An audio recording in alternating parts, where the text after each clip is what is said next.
And we are back. An expression of absence is an exhibit exploring the ways photography conjures absence to represent time, memory, disappearance, loss, and erasure. And joining me now to share more is Lebanese interdisciplinary artist and curator of an expression of absence exhibition. We've got Rola Khayyat, and then we've got documentary photographer and visual teller Rehab Eldalil. And I thank you so much for joining us. I think I got it kind of close. Did I do all right? Very close. All right, that's Yeah, good. great So job. we can start now. Okay. Well, thank you so much. I want to talk a little bit about an expression of absence, and for people who don't know, give us a little bit more about this role. Of course. First of all, thank you for having us. It's great to be here. So, an expression of absence is a curatorial show that was curated by myself and another Lebanese curator called Roy Saidi, who actually is a photographer and photo book designer, and he's also a former fellow of the Arab Documentary Program. And the show was highlighting 15 projects from the Arab Documentary Program, which is a program funded by the Magnum Foundation and AFAQ, which is the Arab Fund for Arts and Culture, and the Prince Claus Fund. And it was a collaboration between Magnum Foundation and the Bronx Documentary Center. The 15 projects were highlighting issues surrounding the notion of absence and absence through photography. We were looking at absence as time as in the passage of time through landscape, the changes in time, looking at the sort of vestiges of colonialism, post-colonialism, global extractivism. You know, the effects of different timescapes on the landscape. We were looking at it also in terms of memory. You know, given the current situation in the Middle East, there's a lot of dislocation. There's a lot of, you know, situations of exile. There's situations of feeling, you know, being a refugee or being forced to flee your home, sometimes against your will, sometimes, you know, willingly because you don't feel like you belong. So we were looking at memory as a way of activating this sense of belonging, and belonging being this in-between space, this space that exists between belonging to a physical place or belonging somewhere internally in the internal landscape. And lastly, the last, you know, segment of this theme was looking at projects that deal with colonial erasure. And by here, we're really looking back into the distant past and this idea of inherited histories. We all come from a place, and the place has changed over time. And what do you make of, you know, your personal history? How can you tell your own story through archives, through you know, documents, and through official records? So let me bring Rehab in and talk a little about photography and your part in this. And so, as a photographer, talk about your part.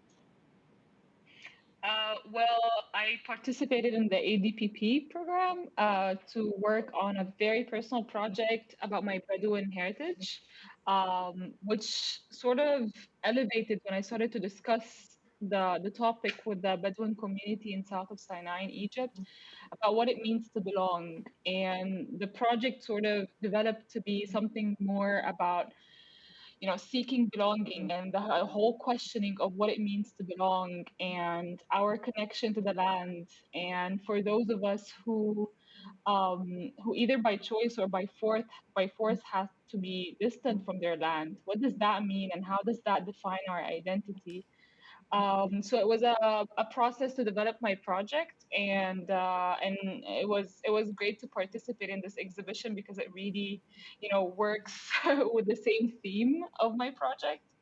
And eventually, my the project that I worked on became a collaboration with the Bedouin community, So in the exhibition, Rola and Roy had decided to exhibit the embroidered photographs that I made with the female Bedouin women to be hung so that it would sort of um, um, simulate the idea of embroidery and hence celebrate the collaboration process and the Bedouin identity.